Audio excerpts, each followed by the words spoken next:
All right, this is the first time doing an AMC Unseen Scene movie because the Marcus Theater near me wasn't. And what do you know? It is a movie called Oh Hi. It's a Sony Pictures classic. I didn't see a single freaking trailer for this movie. Is it worth your time to say Oh Hi? Let's find out.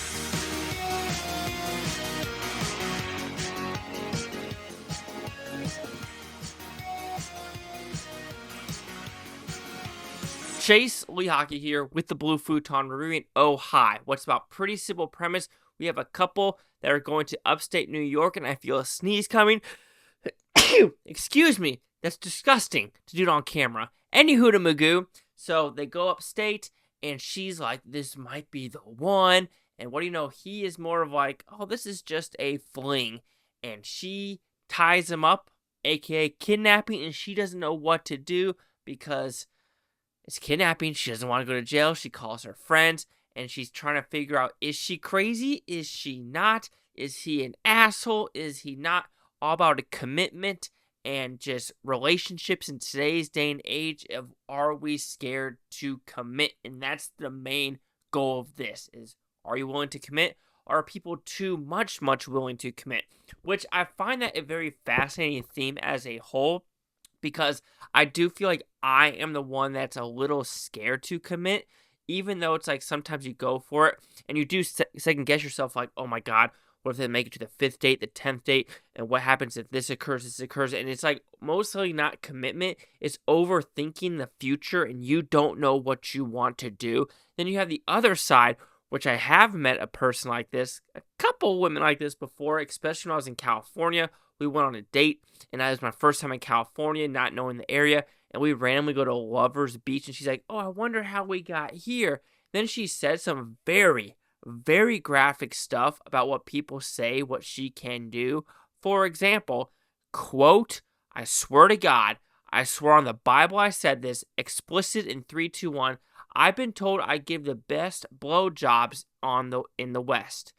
And I'm thinking, West Coast? West of the Rockies, Western Hemisphere. Like where are you getting around, lady? Where are you getting around? And that literally just, I was like, nope, redheads. I don't know. Maybe it was like that. So I was a little bit crazy about that.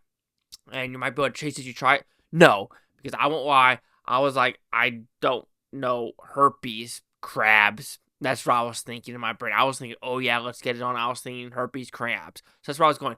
But then you also have the kind of crazy side. Like I said, which one is right or wrong? Like, do you really want to find love so bad that you're willing to just go tenfold into it and get into a relationship?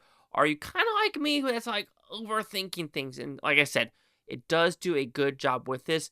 While doing this story, we just have some side characters, some witchcraft, David Cross making a couple cameo appearances, and just having a good time and having some comedic elements to this. And that's where I think it's kind of a wishy-washy movie, because while I do think it's a very interesting theme about, wanting commitment, are you overdoing it, etc., and can you actually find true love pretty quick? And it feels like with some communities and some aspects you can, but when this movie tried to do a little bit of the humor with the dancing scene and other things as well, especially with the witchcraft, sometimes it got a little bit overblown, and other elements to it, you're like, I probably sounded good on paper, but then watching it, you're like, ugh. And I feel like a lot of people in the audience weren't feeling the humor as well. There was one guy next to me, first off, simmered down with the chip bag, but you could tell he was like sighing, like, ugh, ugh, and you're like, okay, dude, simmer down. Simmer the F down. But I do think it's acted pretty well. It's directed fine. I think, but it's a very simplistically directed movie. Don't expect a lot of moving of the camera. It's a lot of stationary shots, which is fine because this is a very stationary movie. It doesn't really need to have a lot of Michael Bay moving camera moments, which is fine. Don't expect anything with the cinematography, the sound, things like that.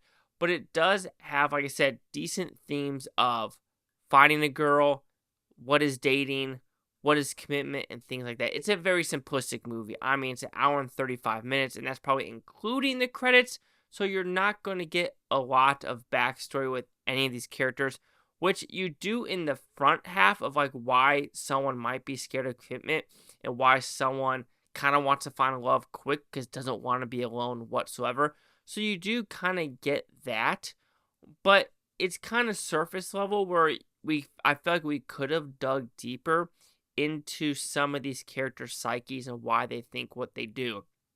Also, there is some fun elements of like the who done it and what is going to happen to some of these characters. Is it going to take the dark turn or is it going to take the light-hearted turn? Which, you understand that they're trying to lead the audiences in these different directions, but at the end of the day, like within the hour and you know exactly where this movie's going to go. You know exactly, what is going to happen to most of these characters. Sorry for that weird character word. I had to do a quick yawn that was edited out. But then also the very end, it is somewhat open-ended about is these couples going to get together or not. I do have my guesstimation is what's going to happen because I do feel like at the end, these couples do feel like they are broken, are fragile, or they need different yins and yangs to understand what a real relationship is.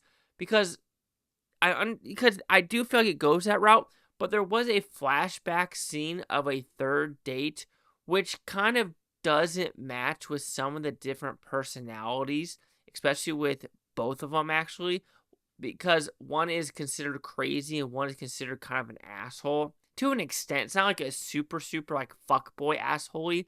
They call it a soft boy in this one, or you could call it a beta if you want to put it that way. But I do feel like having that flashback scene kind of is a detriment to some of the characters, especially with the commitment side and the crazy side. Because, I don't know, it felt like the connection there was really strong, which I kind of totally feel the girl side of like, oh, there is something here, because it really shows something is there. And I do feel like he is a little bit leading on too strong, or how that scene really plays out is more of like, you feel like you are serious, but you're not. So the mixed messaging is there. So overall, oh hi, I think it's a well enough experience if you want something interesting and fun to watch. It goes by a quick breeze. I had a more smile on my face than not. Maybe because, I couldn't complain with some of the scenes in this movie, which I was like, oh, that's cool to look at. And, as a dude that likes boobies, yes, those are some good boobies. So, oh hi will receive a 3 out of 5 blue futons, which equals that 60%. So see the critics and user scores gave this one. So you have critics a 72% with 25 of them. Nothing with the audience score because this does come out on the 25th of this month, and there is no critic consensus. So yeah, there you go. I mean, I think most people can enjoy this one, and like I said, as a dude, I cannot complain at one of the scenes. But while that one scene was happening, a couple walks in and literally was like standing in front of everyone on the screen. It's like, yo, know your fucking place. 60-72. Chase Lee Hockey here with the Blue Futon. Like, comment, subscribe. Welcome to this Futontopia. You Blue Futonians, thank you for watching. Have a great day. I don't care if you watch this today, tomorrow, a week from now, a month from now, a year from now. I love every single freaking one of you. Peace and love. Peace and love. Oh, hi, Mark. That's what I was thinking the whole time.